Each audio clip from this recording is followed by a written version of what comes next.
Bonjour Éric Zemmour. Bonjour.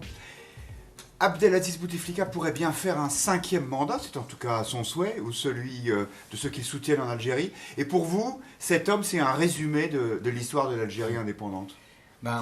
C'est assez facile de dire que c'est un résumé, puisque Bouteflika était à 25 ans ministre du gouvernement Ben Bella, le premier gouvernement de l'Algérie indépendante en 1962.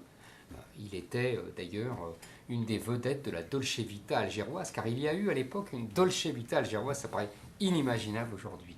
Et aujourd'hui, on voit ce qu'il est devenu, c'est-à-dire une momie à peine vivante, qu'on balade d'Alger à Grenoble parce que son médecin réside à Grenoble.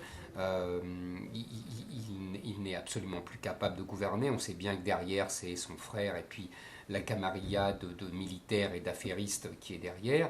Et Bouteflika, lors de son premier mandat de président, il incarnait la paix après la guerre civile. Voilà. Après la guerre civile, la guerre civile qui avait duré 10 ans, il avait fait, je crois, 200 000 morts, 300 000 morts, enfin, un massacre inouï, et qui avait vu la défaite improbable, parce que tout le monde pensait qu'ils allaient gagner, des islamistes. Et à partir de là, Bouteflika incarnait la paix, la réconciliation, etc. Et puis aujourd'hui, on voit bien que c'est plus qu'un chantage.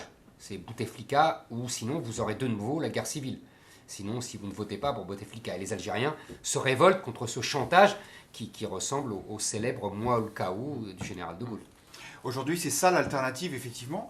On ne peut pas imaginer un FLN, puisque c'est le parti au pouvoir, qui se réforme pour éviter cette alternative de la corruption, de l'absence de mouvement ou de l'islamisme. Pour l'instant, on voit mal qui pourrait émerger, puisque de toute façon, c'est déjà plus Bouteflika qui gouverne. Et que dans l'opposition, il n'y a rien qui ait émergé, à part les islamistes. Donc, si vous voulez, pour l'instant, l'Algérie est bloquée, et en plus bloquée par des choix qui ont été faits dès les années 60. Plusieurs choix, par exemple, l'arabisation de l'école, de l'enseignement de l'école pour extirper la culture française, a fait le lit des islamistes, puisque les enseignants étaient tous islamistes, et que c'est comme ça qu'est parti l'endoctrinement de la population algérienne. Deuxièmement, le refus de réprimer la démographie. Nous avons un pays à 40 millions d'habitants, ils étaient 10 millions à l'indépendance. C'est inouï. Jamais le gouvernement du FLN a voulu réprimer et réfréner cette démographie complètement exubérante qui à un moment s'est calmée dans les années 90 et qui repart à la hausse sous l'influence justement de l'islam, etc. Et même Bouteflika avec l'islam, une fois que la FLN a gagné la guerre, que l'armée a gagné la guerre, qu'est-ce qu'il a fait? Il a ouvert les prisons et il a redonné les clés de la société aux islamistes, construisant une mosquée gigantesque et redonnant à l'islam une place absolument prépondérante. Il ne faut pas oublier que, contrairement à ce qu'on a voulu voir en France, le FLN ne se battait pas au nom du marxisme, du communisme ou de l'indépendance. Il se battait contre les infidèles, contre les croisés. C'était un discours déjà pré-islamiste. Donc cette alliance objective contre la France n'est pas nouvelle.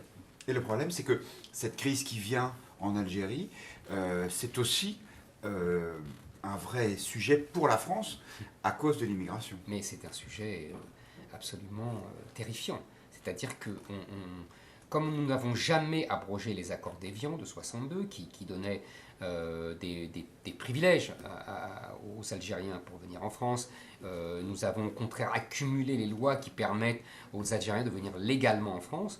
Aujourd'hui, selon les évaluations, il se pourrait entre 10 et 15 millions d'Algériens qui pourraient venir légalement en France rejoindre un parent, un cousin, etc.